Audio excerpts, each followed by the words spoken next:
Hello everyone, उम्मीद है आप सभी ठीक होंगे। तो आज की वीडियो में बात करने वाले हैं क्लास 7th की एसएसटी की जो न्यू किताब आई है समाज का दिन भारत और उसके आगे, उसका पहला चैप्टर है भारत की भौगोलिक विविधता। दोस्तों मैं बता दूं कि मैंने चैप्टर स्टार्ट कर दिया है, इसका पार्ट 1 जिसमें मैंने इस चैप्टर का इंट्रोडक्शन करवा दिया है। आज की वीडियो में हम इस चैप्टर से रिलेटेड पार्ट 2 करेंगे, जिसमें हमारा पहला टॉपिक होगा हिमालय पर्वत श्रृंखला। ठीक है, उम्मीद है आपको समझ आ रहा होगा कि मैंने क्लास 7th की एसएसटी की जो न्यू किताब आई है उसका पहला चैप्टर जिसका नाम है भारत की भौगोलिक विविधता, इसका इंट्रोडक्शन पार्ट 1 में करवा दिया था। मतलब बताया था कि इस चैप्टर में हमें क्या पढ़ना है वो मैंने बता दिया था। आज की वीडियो में यानी पार्ट 2 में हम अपना पहला टॉपिक स्टार्ट करेंगे। ठीक है, हिमालय पर्वत श्रृंखला। उम्मीद है आपको हमारे सारा 7th की एसएसटी समझ आएगी। मैं आज का लेक्चर बिल्कुल आसान भाषा में हिंदी में समझाऊंगा आपको। पूरा जो मैं आपको आज समझाने वाला हूँ ना वो एनसीईआरटी पर आधारित है। ठीक है, अगर आपको वीडियो अच्छी लगे तो वीडियो को प्लीज़ लाइक कर देना और अपने दोस्तों के साथ शेयर कर देना ताकि वो भी अच्छे मार्क्स प्राप्त कर सकें। तो चलिए वीडियो को स्टार्ट करते हैं। स्टूडेंट, मैं आखिरी बार आपको बता रहा हूँ, मैं रोज़ रोज़ नहीं दिखाऊंगा। ठीक है, क्योंकि मैं इसलिए आज बता रहा हूँ कि जो बच्चे नए आए हैं उसको समझ आए। आपकी क्लास 7th की एसएसटी न्यू किताब आई है समाज का दिन भारत और उसके आगे, उसमें कुल 12 चैप्टर हैं। ठीक है, उसमें कुल 12 चैप्टर हैं। हमारा पहला चैप्टर अब स्टार्ट होने वाला है आज से। ठीक है, मतलब हो गया है क्योंकि पार्ट 1 में मैंने इसका इंट्रोडक्शन दे दिया था। ठीक है, धीरे धीरे कर हम सभी चैप्टर को कंप्लीट करेंगे। तो चलिए आज के पहले टॉपिक को स्टार्ट करते हैं।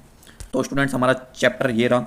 ठीक है, इसका इंट्रोडक्शन यहाँ से लेकर यहाँ तक था, यहाँ से स्टार्ट था, जो मैंने करवा दिया पार्ट 1 में। जिन जिन बच्चों ने नहीं देखा लिंक डिस्क्रिप्शन में दे दूंगा, आप जाकर देख लेना, यहाँ से लेकर यहाँ तक। ठीक है, हमारा इंट्रोडक्शन कंप्लीट हो चुका है। अब हमारा पहला टॉपिक है हिमालय पर्वत श्रृंखला। ठीक है, हिमालय पर्वत, आप सभी को पता होगा कि हिमालय पर्वत है। ठीक है, हिमालय आप सभी ने नाम भी सुना होगा हिमालय। मानचित्र पर हिमालय पर्वत श्रृंखला की लंबाई को देखिए, यह विशाल प्राकृतिक प्राचीर के समान प्रतीत होती है। यानी मानचित्र पर हिमालय पर्वत श्रृंखला देखिए, यह ऊपर सैटेलाइट से ली गई है। हिमालय पर्वत श्रृंखला की पिक्चर देखिए, यहाँ पर लिखा भी पड़ा है हिमालय पर्वत श्रृंखला का उपग्रह से लिया, यानी सैटेलाइट से लिया गया एक चित्र। हिमालय पर्वत श्रृंखला की कुल लंबाई 2500 किलोमीटर है। यानी हिमालय पर्वत है ना, इसकी लंबाई हिमालय पर्वत श्रृंखला की पूरी लंबाई 2500 किलोमीटर है। ठीक है, 2500 किलोमीटर कितनी लंबी है। अगर आप ऊपर सैटेलाइट से स्पेस से देखेंगे कितना लंबा है, यहाँ से तो छोटा दिख रहा है लेकिन ये 2500 किलोमीटर लंबा है पूरा ये वाला क्षेत्र हिमालय पर्वत। ठीक है, ये देखिए यहाँ से लेकर यहाँ तक फैला हुआ है हिमालय पर्वत श्रृंखला, सिंपल। ठीक है, और यह एक विशाल प्राकृतिक प्राचीर के समान प्रतीत होती है। आपको बता दूं कि प्राचीर का मतलब होता है मजबूत दीवार। ठीक है, मजबूत दीवार, यानी हिमालय पर्वत श्रृंखला ऊपर से स्पेस से एक प्राकृतिक यानी नेचुरल दीवार दिखती है, यानी नेचर ने एक मजबूत दीवार बनाई है। यहाँ पर पूछ रहा है कि क्या आप मानचित्र की संकेत सूची के माध्यम से हिमालय के विभिन्न स्थानों की ऊंचाई का अनुमान लगा सकते हैं। ठीक है, नीचे संकेत सूची दे रखी है जिसमें हमें हिमालय है ना, हिमालय पर्वत श्रृंखला के विभिन्न स्थानों की हमें लंबाई बतानी है। ठीक है, अभी आप इसे नज़रअंदाज कर दीजिए क्योंकि संकेत सूची बहुत नीचे है अभी। ठीक है, तो गर्मियों में हिमालय पर जमी बर्फ पिघलती है। दोस्तों मैं जहाँ से पढ़ाता जा रहा हूँ ना, वेरी इंपॉर्टेंट है, इसलिए ध्यान से सुनना।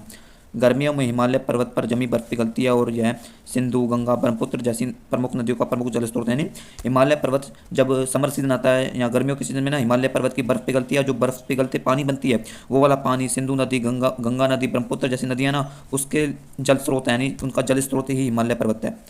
इन नदियों में जल ही हिमालय पर्वत से आता है।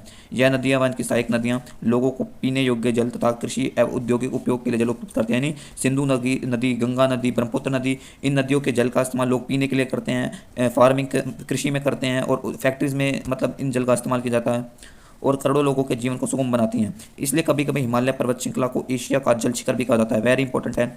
अगर हम हमारे भारत की बात करें तो लोग सिंधु नदी, गंगा नदी, ब्रह्मपुत्र नदी के जल का इस्तेमाल ज़्यादा करते हैं। ठीक है, जो लोगों के जीवन को सुगम बनाती है। इसलिए कभी कभी हिमालय पर्वत को ना एशिया का जल शिखर कहते हैं। सिंधु नदी, ब्रह्मपुत्र नदी, गंगा नदी न केवल भारत की आवश्यकता को पूरी करती है बल्कि इनकी सहायक नदियां हैं जो कहीं बांग्लादेश में जाती हैं, कहीं पाकिस्तान में जाती हैं, तो वहाँ के लोगों को भी ज़रूरतों को पूरा करती हैं। इसलिए हिमालय पर्वत को ना, हिमालय पर्वत श्रृंखला को एशिया का जल शिखर कहते हैं। एशिया का जल शिखर इंपॉर्टेंट है, नाम याद कर लेना।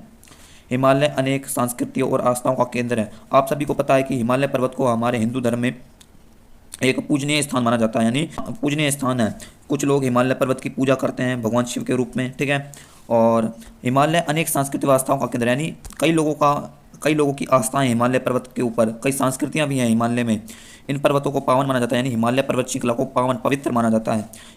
यहाँ अनेक मठ और मंदिरों का निर्माण हुआ, यानी प्राचीन काल में, मॉडर्न टाइम में हिमालय पर्वत है ना, वहाँ पर कई हिमालय पर्वत श्रृंखला पर कई मठ, जो बौद्ध मठ है, और मंदिरों का निर्माण हुआ है, जिसके कारण यह तीर्थ स्थल आज भी संपूर्ण विश्व से संतों, महात्माओं तथा अन्य आध्यात्मिक साधनाओं को ध्यान, आश्चर्य, साधना के लिए आकर्षित करते हैं। यानी हिमालय पर्वत को एक तीर्थ स्थान, पवित्र स्थान के रूप में माना जाता है, इसलिए यहाँ पर कई संत आते हैं, कई महात्मा आते हैं ध्यान लगाने, ईश्वर यानी ईश्वर का ध्यान लगाने आते हैं, क्योंकि हिमालय पर्वत श्रृंखला पर बिल्कुल शांति है, बिल्कुल मतलब अच्छा वातावरण है, इसलिए महात्मा संत आते हैं, आध्यात्मिक साधना करते हैं और ईश्वर को प्राप्त करते हैं, वही है। ठीक है, हमारा अगला टॉपिक है हिमालय का निर्माण कैसे हुआ।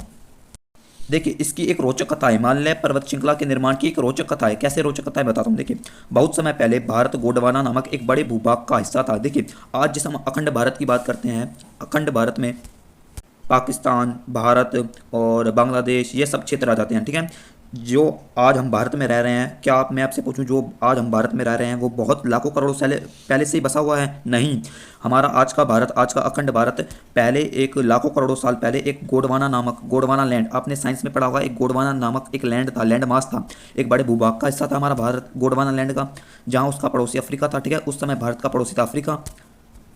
कालांतर में यह भूभाग अलग हो गया और धीरे धीरे उत्तर की ओर अग्रसर होने लगा। ठीक है, फिर गोंडवाना लैंड से ना, जो ये अखंड भारत है, ये वाला क्षेत्र जिसमें पाकिस्तान, अफगानिस्तान, बांग्लादेश सारा क्षेत्र आता है ना, ये वाला क्षेत्र ये गोंडवाना लैंड से अलग हो गया और ये धीरे धीरे खिसकता हुआ आपका यूरेशिया प्लेट। ठीक है, यूरेशियन प्लेट यहाँ पर पड़ती है, ये वाली यूरेशियन प्लेट। ठीक है, फिर धीरे धीरे खिसकता हुआ ये अखंड भारत वाला पार्ट ये यूरेशियन प्लेट से टकराया, फिर उससे टकराया यानी लाखों करोड़ों साल पहले, यानी लगभग 500 करोड़ साल पहले जो ये अखंड भारत है, हमारा भारत है, ये यूरेशिया नामक एक भूभाग से टकराया। ठीक है, जैसे ही भारतीय भूभाग ने यूरेशिया को धकेला, उनके बीच की भूमि सिलवटदार हो गई और ऊपर उठने लगी। ठीक वैसे ही कालीन को धकेलने पर उसमें सिलवट पड़ गई। इस प्रकार विशाल हिमालय पर्वत का निर्माण हुआ। देखिए जैसे ही अखंड भारत, हमारा भारत यूरेशियन प्लेट से टकराया ना, तो एक उबड़ खाबड़ क्षेत्र बन गया, एक मतलब विस्फोट टाइप सा हो गया। जैसे ही विस्फोट हुआ हिमालय पर्वत का निर्माण हुआ। सिंपल, एक बार फिर समझा दूं। देखिए बहुत समय पहले जो हमारा आज का अखंड भारत है वो गोंडवाना नामक एक लैंड मास था, उसका एक बड़े भूभाग का हिस्सा था। ठीक है, जो अफ्रीका के बगल में पड़ता था, लेकिन हमारा अखंड भारत गोंडवाना लैंड से अलग हो गया। अलग होते हुए धीरे धीरे धीरे कर खिसकता हुआ उत्तर की तरफ यूरेशियन प्लेट से टकराया। जैसे ही टकराया हमारा अखंड भारत, वहाँ पर हिमालय पर्वत का निर्माण हो गया, विस्फोट हुआ, ऊपर उठा हुआ भाग हिमालय बन गया। तो वही है। आश्चर्यजनक रूप से भारत आज भी बहुत धीमी गति से प्रतिवर्ष लगभग 5 सेंटीमीटर एशिया की ओर बढ़ता जा रहा है। रिसर्च के अनुसार भारत आज भी बहुत धीमी गति से लगभग 5 सेंटीमीटर एशिया की ओर, यानी एशिया लगभग पड़ता है यहाँ पर। ठीक है, एशिया पड़ता है लगभग यहाँ पर। ठीक है, यहाँ पर मान लो। ठीक है, ऐसा माना जाता है कि हर साल भारत 5 सेंटीमीटर की मतलब 5 सेंटीमीटर एशिया की तरफ जा रहा है, ऐसा माना जाता है रिसर्च के अनुसार। जो आपके बालों के बढ़ने की दर से भी धीमा, यानी भारत जैसे हमारे बाल बढ़ते हैं ना, उसकी गति से भी धीमा भारत एशिया की ओर जा रहा है रिसर्च के अनुसार। इससे अनुमान लगा सकते हैं कितनी धीमी गति है। इसका मतलब है कि हिमालय प्रतिवर्ष धीरे धीरे लगभग 5 सेंटीमीटर की दर से ऊंचा हो रहा है। यानी ऐसा भी माना जाता है कि हिमालय प्रतिवर्ष यानी हर साल लगभग 5 सेंटीमीटर की दर से ऊंचा हो रहा है, यानी हर साल हिमालय 5 सेंटीमीटर ऊंचा होता जा रहा है। 5 सेंटीमीटर बहुत छोटा, 5 सेंटीमीटर नहीं, 5 मिलीमीटर। सेंटीमीटर तो भारत एशिया की तरफ जा रहा था, लेकिन 5 मिलीमीटर इतना छोटा होता है ना, मिलीमीटर आप माइक्रोस्कोप से भी नहीं देख सकते। और यह 6 शताब्दी में इसकी ऊंचाई लगभग 5 मीटर तक बढ़ जाती है। ठीक है, और 6 शताब्दी यानी 100 यानी 100 साल। ठीक है, 100 साल, आप 100 साल मान लीजिए, और यानी 100 सालों में इसकी ऊंचाई लगभग 5 मीटर तक बढ़ जाएगी। ठीक है, जैसे 5 मिलीमीटर बढ़ती जा रही है, 100 सालों में 5 मीटर हो जाएगी। सिंपल वही है। इसके बाद हमारा अगला टॉपिक है हिमालय को 3 श्रेणियों में बांटा गया, वो करेंगे हम अगली वीडियो में। ठीक है, उम्मीद है आपको समझ आएगा। एक ये वाला टॉपिक थोड़ा क्रिटिकल है, यानी आपको समझने में दिक्कत होगी हिमालय पर्वत का निर्माण कैसे हुआ। मैंने आपको जैसे समझाया है उसे आप 2 से 3 बार सुन लीजिए, आपको समझ आ जाएगा। ठीक है, और थोड़ा ये इंपॉर्टेंट है याद कर देना कि हिमालय जो हमारा भारत है ना, वो धीरे धीरे लगभग प्रतिवर्ष 5 सेंटीमीटर एशिया की ओर बढ़ता जा रहा है। हर साल 5 सेंटीमीटर एशिया की ओर जा रहा है, और हिमालय हर साल 5 मिलीमीटर की दर से बढ़ रहा है। ठीक है, ये याद कर लेना। अब मिलते हैं नेक्स्ट टॉपिक में, जिसमें हम डिस्कस करेंगे कि हिमालय को 3 भागों में बांटा गया है, हिमाद्री, हिमाचल और शिवालिक। वेरी इंपॉर्टेंट है, वेरी यानी सबसे इंपॉर्टेंट टॉपिक यही है इस चैप्टर में। ठीक है, अब मिलते हैं पार्ट 3 में, जिसमें हम करेंगे हिमालय को 3 श्रेणी में बांटा गया है, और हम एक और टॉपिक डिस्कस कर लेंगे, वो है कि भारत का शीत मरुस्थल यानी ठंडा मरुस्थल, ठंडा रेगिस्तान, कैसे ठंडा रेगिस्तान, वो बात करेंगे अगली वीडियो में। तो मिलते हैं पार्ट 3 में, तब तक के लिए बाय। 6 से 7 वीडियो में चैप्टर कवर करवा दूंगा। ठीक है, तब तक के लिए बाय।